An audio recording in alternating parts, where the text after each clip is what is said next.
Hi, Stu here from Mass Digital, and today we're going to be talking about thermal cameras. Specifically, we're going to be talking about the applications and use case scenarios that installers might be using these products today.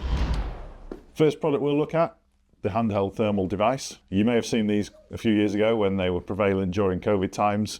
People used them for body temperature measurement to pick up on fevers and things like that. We're still seeing these in use today, but not so much for body temperature measurement, more for things like engine diagnostics. A mechanic might use this, for example, to point at different exhaust ports so they can work out which exhaust is maybe hotter than the rest, perhaps pointing to a problem. Take a look at the compact thermal camera. These can be used to look after expensive equipment in AV racks and things like that. The expensive equipment, you don't want it to overheat or burst into flames. So something like this thermal compact camera can monitor and take care of that device.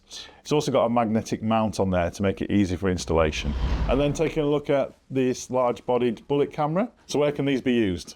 Well, we can use it for body temperature measurement. It can also be used on garage forecourts, EV charging stations, be used for pest control, for checking for rodents and things like that.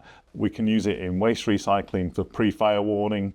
We can use it in solar farms and large areas for perimeter protection. So, intrusions, tripwires, smoking detection, mobile call detection. Lots of these features can be set up within the camera. This particular model has got an optical lens and a thermal lens. These combine to create a fusion image.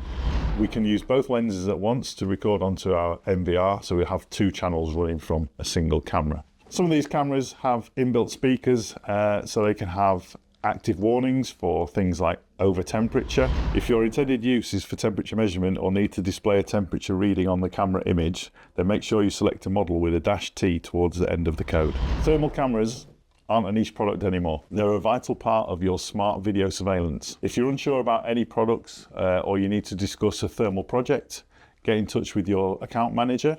I'm sure we can help out. Don't forget to check out our website where we have many of these Dower thermal cameras listed. And of course, if you need any further information, feel free to get in touch.